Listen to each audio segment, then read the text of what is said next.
Para muchos es solo una piedra más en el atrio de la iglesia. Muchos incluso hasta hoy ni la han visto. A muchos de nosotros nos tocó atravesar el jardín que estuvo hace años en la iglesia para llegar hasta la piedra que colocaron en una pileta con un espejo de agua. Aún hoy, sin el jardín, está ahí, y resulta difícil no pensar en lo que ha recorrido desde su lugar original hasta el actual, y toda la historia que guarda, y las leyendas que se contaron y que aún se escuchan en Ajusco, están vigentes, como la colocación de pequeñas ofrendas florales y velas que colocan alrededor de la piedra.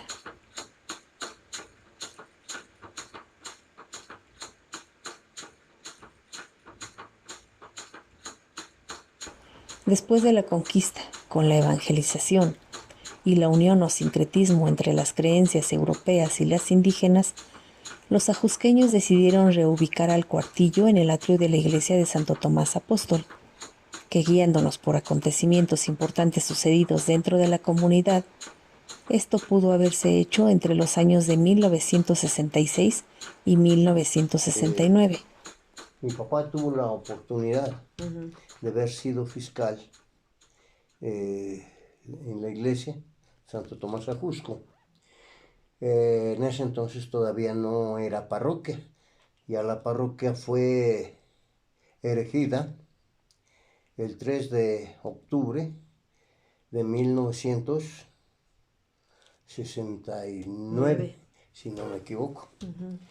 En fin, ya para ese entonces ya la piedra ahí ya estaba colocada.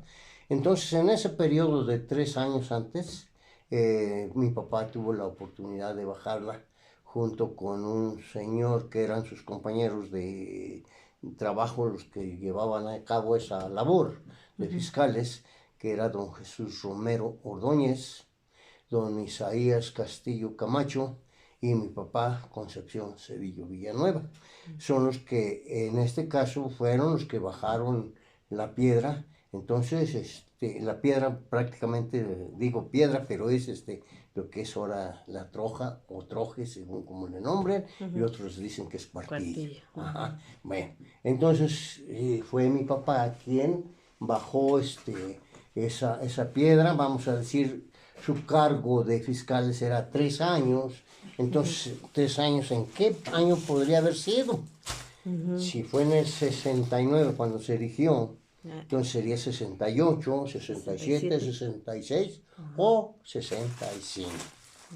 ¿Sí? En esos 3 años fue cuando estas personitas son los que bajaron la piedra.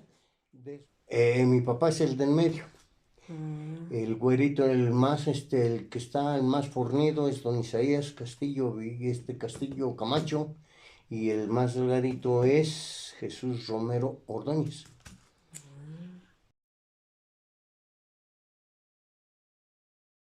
Yo, en ese tiempo, yo y su papá de Cedillo, éramos los encargados de los fiscales de la iglesia. Entonces, estaba un señor que se llamaba don Romero, era mi tío. Y nos dijo, mira chato, dice, vamos a bajar esa piedra, porque según un día había ido, ¿no? Y ya no estaba en el lugar a donde estaba. ¿En dónde estaba? Allá arriba del cerro. ¿En dónde más o menos no se acuerda el paraje? Sí, se llama la Cruz del Marqués. ¿La Cruz del Marqués? Sí, en el cerro. Ahí estaba. Y de ahí la habían rodado. Ajá. Pero no llegó hasta abajo. La llegó como a la mitad de la barranca. Son unas barrancas que tiene el cerro que desde aquí las puedes tener. Ajá, hasta ahí rodó. Hasta allí la rodaron la piedra sobre esa barranca. Y se atoró y ahí quedó. Entonces el señor un día fue por ahí y la vio. Dice, hijo, que ya no está en el mismo lugar donde estaba la piedra. Dice, voy a avisarles a ver si no la llevamos. Entonces cuando ya le entró la idea esa y nos dijo una vez, había que a ver cuándo vamos, dice, nos vamos a traer la piedra. Y sí, nos organizamos varios y fuimos a traer la piedra.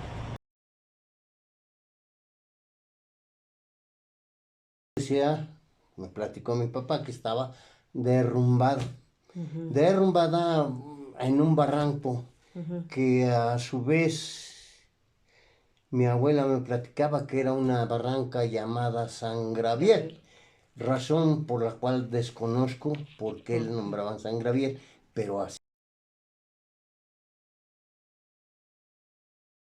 En usos y costumbres decían que esa piedra iban y que le pedían y que no sé qué. Bueno, de acuerdo a esa idea, pues se acordaron mediante una asamblea, repito, de comuneros, y acordaron que la piedra la tenían que ver bajado.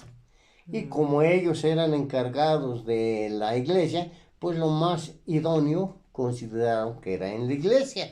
Aunque los padres en un momento dado, ya cuando vino el padre Néstor, se oponía porque eso era fitiche, que era que no sé qué. Pero bueno, en la ignorancia, válgame la expresión, pues consideraron que era prudente llevarla ahí. Claro. Sí. ¿Y por qué decidieron que fuera en la iglesia? ¿Por qué no en otro lado? Que se pusiera la piedra, Ajá. pues decidieron ellos más bien que ahí se pusiera. Y no había de otro lado donde ponerla. Inclusive me dijo, cuando la bajamos, me dijo el padre Néstor, dice, mira hermano, dice, esta piedra no debe estar aquí. Yo de buena gente los voy a dejar, pero esta piedra la puedo remitir. Se va a bienes nacionales. Así de que esto no se puede quedar aquí, dice. Lo que también es un recuerdo en común de la gente del pueblo es que la trasladaron a la iglesia con la ayuda de una parihuela, entre el ruido de cuetones, música de banda y el bullicio de niños y adultos que no conocían la piedra y observaban con sorpresa. ¿Cómo la cargaron? No, pues con palos. Ajá. Y entre hartitos. Ajá. Sí. No se acuerda. Haga de cuenta con una parihuela, ¿no? Ajá. Le amarraron unos lazos y, por ejemplo, usted se cargaba aquí en el hombro una retahíla, digamos, de 10 personas. De este lado otras 10, y en medio se colgó la piedra. Y donde estaba bueno el lugar, pues se bajaba la piedra y se iba rodando poco a poco. Pero entonces se la bajaron desde una barranca. Sí. Tuvieron que sacarla de la barranca y luego irla bajando poco a poco. Sí. Bajado, porque Así aparte fue. Uy, que les costó mucho trabajo, que había partes que se hacía muy pesada, con parihuela, palos, con parihuela la tuvieron que ver bajado. Y la bajaron ahí antes del Ojo de Agua, arribita del Ojo de Agua, está una planadita. Ahí llegaron, hasta ahí llegaron, y ahí ya creo que llegaron los carros y ya con camiones. Así fuimos y veníamos como, yo creo, más de 100. Y luego como oyeron la banda, los cohetes que veníamos por allá arriba, pues ya se juntó más la gente. Y luego la bajaron a la iglesia. Lo fueron a traer, Entonces, lo fueron a traer con cohetes, con música, con sumerio, y lo trajeron con parihuelas. Sí, le pusieron ramas y todo y la trajeron a la iglesia. ¿Quién estaba? El padre Néstor. Que la bajaron con la banda de Sí, aquí. sí, yo llevé la banda, la música. ¿Cuál banda era la de aquí? La de aquí de Ajusco. Ajusco, sí. El mero encargado de la banda, el que llevaba todo, era don Pedro Flores. Ajá. Y su hijo Diego Flores. Recuerdo que fueron a traerla y desde temprano estuvo, y que la fueron a recoger y volvieron a bajarla, igual, Entonces, con cohetes y con todo, y banda y todo la bajaron. Entonces, ¿usted fue? ¿Fue Sí. con su papá? Sí. Pero sí fue mucha gente, acompañó. De gente sí, ya no, o sea, aquellos años toda la gente, éramos más allegados a la iglesia, más participativos, ahora ya que hasta los niños iban y todo, mucha gente y todo. Cuando estaba el difunto Vicente Camacho, pero el viejo, ese es el que estaba con doña Luchita, También estaban en la Santa Iglesia, esperando que llegara. esperando a la piedra ahí. y muchísima gente de aquí del pueblo, hasta todos los viejos. Ahora don Lucio Mota, Juan Mota, Gil Mota, todos ellos. El difunto, su papá de don Jesús Eslava, ¿cómo se llamaba? Melitón Eslava. Toda esa gente, don Eusebio Rosales, todas las gentes grandes de los papás, por allá puro hijo, pero eran los verdaderos papás de todos ellos. Todos ellos estuvieron. Todos, fue muchísima gente que yo me acuerdo que fue, bastantísima gente. El cuartillo o troje de Ajusco es, de acuerdo al doctor Leonardo López Luján, un arqueólogo estudioso de estas piezas prehispánicas, un tepetlacali que se forma de la palabra náhuatl, tetl, que significa piedra, y petlacali, que sería una petaca, lo que literalmente significaría petaca de piedra, y que en tiempos prehispánicos era una caja tejida con fibras naturales para guardar mantas de algodón, plumas y otros objetos valiosos. El cuartillo de Ajusco es uno hasta ahora de los 6 cofres de mazorcas prehispánicos de basalto conocidos, que por su forma y estilo pertenecen históricamente al periodo mexica y que pudieron haber servido como urnas funerarias, contenedores de ofrendas y o como símbolo de fertilidad. En Ajusco se sabe por tradición oral que lo utilizaron para pedir por las buenas cosechas de maíz. Le hacían ofrendas e incluso hubo quien contaba que danzaban para poder moverlo con dirección al pueblo para recibir sus beneficios. Pues el vecino, según pláticas que me platicaban los viejos, los antecesores, que de varias partes, por ejemplo, de este lado, para que se les diera su cosecha, porque es una troja, no digamos es una piedra. Bueno, sí es de piedra, pero tiene su contenido, o sea que es una troja donde guardan el maíz. Y que venían los de Tierra Caliente, por ejemplo, Cuernavaca, todos esos pueblos, venían a hacer una misa allí donde estaba la piedra, a que se les diera su cosecha, y de todo alrededor. Y de aquí también subían. Sí. ¿Y de allá en el aquí cerro que subían el día 1 de cada año, y para pedirle buena cosecha. Y supuestamente que el que subiera más temprano, más pronto, para ese lado se le daba buena cosecha. Y si la ponían rumbo hacia el Estado de México, el Estado, o lo que era Toluca en este caso, daba bastante cosecha. Para el Estado de Morelos la misma situación, o para acá de este lado, para el Estado de Puebla, para acá en lo que ahora es el Distrito Federal igualmente, porque antes era una tierra muy cultivable, en este caso de maíz. Y bueno, pues según ese es la... Pero era a principio de año, entonces. El día 1 de cada año. De cada año. Ajá, el día 1 de cada año era cuando subía, y a pedirle lo que es. Este tepetlacali fue muy importante en nuestro pueblo, cuando a los cerros los consideraban como espacios sagrados de abastecimiento y fertilidad, y se iba al monte con ofrendas en los distintos ciclos agrícolas. Esa cosmovisión indígena que plasmaban en representaciones como el cuartillo. Porque cuando querían, por ejemplo, aquí el pueblo, cuando querían que diera bastante semilla, mi papá me acuerdo que con una, pues no me acuerdo si era palma o era alguna pluma de alguna ave, pero como que la acariciaban con esa cosa, la acariciaban. Porque hasta luego mi papá decía, este año va a haber buena cosecha, porque la iban a, no sé qué le rezaban o qué le pedían, y con esa pluma, pero no me acuerdo si era pluma o era una palma, pero era bendito, y le daban, haga de cuenta como que la acariciaban, pero ya no me acuerdo qué le rezaban, le daban, y entonces por lo que le pidían, la piedra les daba el agua, y teníamos suficiente papa, suficiente maíz, y todo lo que usted sembrara era abundancia, era abundancia. Y además de rezarle, ¿le llevaban algo? Sí le llevaban. Le llevaban comida, Por ejemplo, el día que iban a verla le llevaban, pues, por ejemplo, molito verde, su arroz, sus frijoles y sus tortillas. Su tlacahuili. Exactamente. Bueno, le llevaban su pulque, le llevaban, diferentes cosas, no siempre lo mismo. Le llevaban. Cuando yo empecé a crecer, yo pláticas que decían que venían a poner así a hacer misa cada año. Y le rezaban y quién sabe qué tanto, para que se les diera su cosecha. La volteaban para su lado. Venían otros y la volteaban para su lado.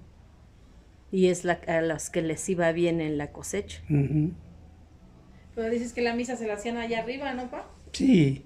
Allá arriba le hacían la misa. Pero entonces se hacía misa católica. Sí. Sí, allá. Llevaban al padre.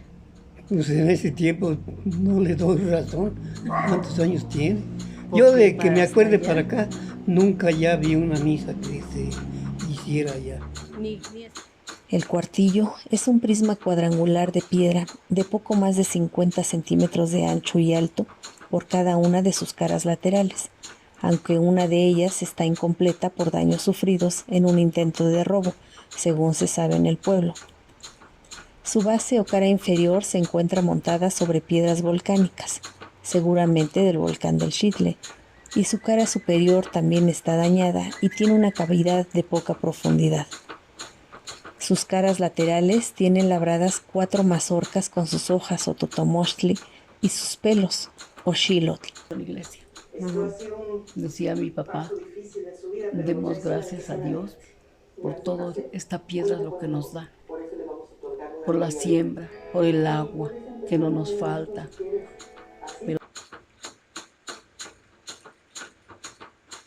En el pueblo se escucharon leyendas como la de la diosa Teocintle, en la que platicaba cómo Teocintle señaló a los axoxcopanecas la cueva con una piedra sobre ella, donde encontrarían la semilla de maíz para alimentar a su pueblo.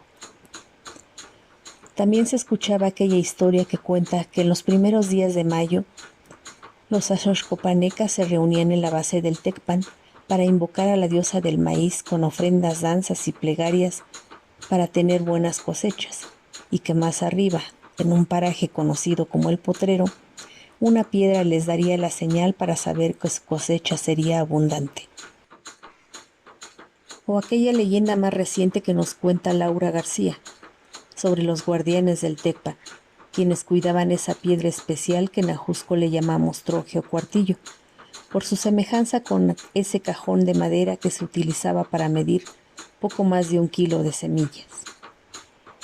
Una verdad indiscutible es la importancia histórica y cultural que esta hermosa pieza arqueológica tiene en el pueblo, antes y después de la llegada de los españoles, con y a pesar de la evangelización, y a pesar también de haber dejado de ser una expresión de religión prehispánica y que ahora lamentablemente pareciera solo ser un objeto olvidado. Y ya cuando la pusieron ya nadie más le hizo caso. No, ya no. Ya no vino. Después cuando la trajeron aquí a la iglesia, ya no hicieron eso. No, ya no. Ya no. Ya la nadie. recibió el padre y ahí la abandonaron. Luego a poco tiempo. Nuestro cuartillo, sí, a pesar de que digan que es propiedad de la nación, debemos considerarlo como nuestro, por el hecho de que se encuentra y se ha encontrado por alrededor de 500 años o más, según los expertos, en nuestra comunidad. Pero sobre todo es nuestro porque forma parte de nuestra historia y nuestra identidad. Como tal, debemos valorarlo y respetarlo, porque aún hoy, en la era de los satélites, las redes sociales, la modernidad, etcétera, etcétera, nuestra raíz mesoamericana sigue presente y forma parte de la cotidianidad del pueblo y de nuestra memoria. No caigamos en lo que escribe el doctor López Duján. Con el paso del tiempo, la mayoría de las creaciones materiales del hombre son desechadas o abandonadas, dejando así de participar en el sistema sociocultural que les dio origen.